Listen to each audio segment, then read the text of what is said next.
అమ్మ ఇప్పుడు చాలా మంది పాత బట్టలు వేరే వాళ్ళకి దానం ఇస్తా ఉంటారు. దానం అని కాకుండా వేసుకో అని చెప్పేసి, నేను ఇవి వేసుకోవట్లేదు అని చెప్పేసి ఇస్తూ ఉంటారు. అలా ఇవ్వడం కరెక్టేనా? అంటే మంచి జరగదు అని చెప్పి చాలా మంది చెప్తున్నారు. నిజంగానే మంచి జరగదు అమ్మ ఇస్తే ఏమవుతుంది? పాత బట్టలు ఇస్తే ఇంకోటి తీసుకోవచ్చు, వాడుకోవచ్చు, ఏమీ తప్పులేదమ్మా. దానికి కష్టం నష్టం ఏమీ లేవు. కాకపోతే ఎవరు బట్టలు ఇస్తున్నారు?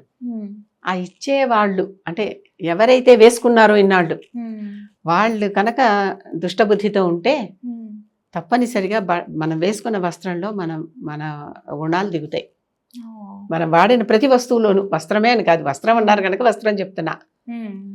ఇది ఇంకోళ్ళు వేసుకుంటే ఇది వాళ్ళకు కూడా వెళ్తుంది కనుక ఎవరైనా వస్త్రాలు ఇచ్చినప్పుడు తీసుకుంటే చక్కగా దాన్ని వాష్ చేసేసి దాంట్లో దుర్గుణాలన్నీ పోయేలాగా అన్ని భావిస్తూ ఆ తర్వాత వాడుకుంటే తప్పులేదు. అసలు వీలైనంత వరకు అలాంటి వాళ్ళ వస్తువులు ఇచ్చేటప్పుడు జాగ్రత్తగా ఉండాలి. అంటే మనం ఇచ్చేస్తాము, ఆ వాడిన వాళ్ళు ఎవరు, వాళ్ళ లక్షణాలు మళ్ళీ ఆ ఈర్ష్య, ద్వేషం, ఇవన్నీ ఉంటాయి కదా, కోపం, అవన్నీ ఇంకోళ్ళకి వెళ్తాయి. ఇది ఎందుకు చెప్తున్నానంటే మనకి మహాభారతంలో ఒక కథ ఉంది. మహాభారతంలో పరీక్షిత్తు చచ్చిపోయిన పాముని శమీకుడు మెడలో వేసేసి అదంతా తర్వాత జరిగిన కథ అంతా తెలుసు కదా. భారతం మొదట్లోనే ఈ కథలన్నీ వస్తాయి మనకి. ఇది ఉందే, పరీక్షిత్ అంత గొప్ప ధర్మరాజు. ధర్మరాజు అంటే వాళ్ళ పౌత్రుడే కదా, అభిమన్యుని కొడుకు. అలాంటి వాడు అసలు ఈ పని చేయడం ఏంటి? ఎలాంటి కుటుంబంలో పుట్టాడు? పాండవులందరూ ధర్మమూర్తులనే కదా పేరు. అలాంటి వాళ్ళ మనవడు వచ్చి ఈ పని చేయడం ఏంటి అంటే, వీళ్ళందరూ జరాసంధుడిని చంపడానికి వెళ్ళినప్పుడు ఆ జరాసంధుడి దగ్గర చాలా నగలు, కిరీటాలు అవన్నీ తెచ్చుకున్నారు. అవి చూసి చాలా బాగుందని భీముడు ముచ్చటపడి, జరాసంధుడు కూడా భారీ కాయం, భీముడు కూడా భారీ కాయం, ఇతనే కదా చంపుతాడు. ఈ కిరీటం బాగుంది అన్నయ్య అంటాడు ధర్మరాజుతో. ముట్టుకోకు, దాన్ని తీసుకెళ్ళి ఎక్కడన్నా దాచి, మనం గెలుచుకుని వచ్చాం వాళ్ళ సంపద, లోపల ఎక్కడన్నా స్టోర్ రూమ్లో పడే వాడద్దు అంటాడు.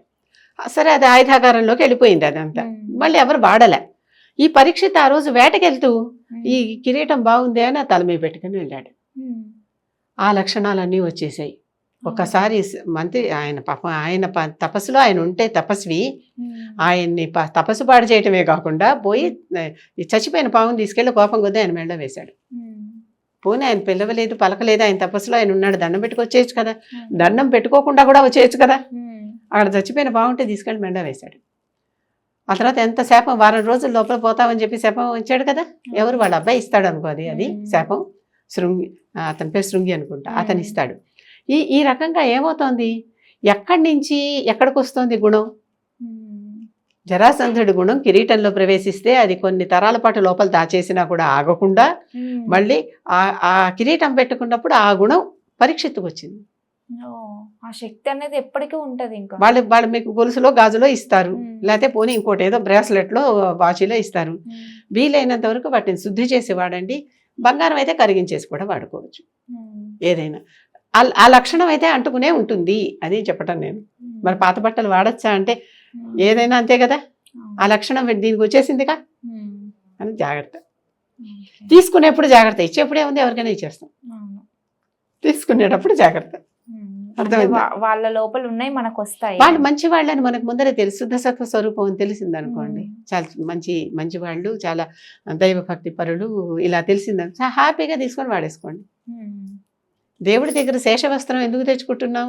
ఆ దేవుడిని తాకింది మన్ని తాకితే, అర్థమైందా, అంత మంచి ఫలితం వస్తుంది. ఆయన దృష్టి, కృపా దృష్టి మన మీద ఉంటుంది అని. అవునా? అది.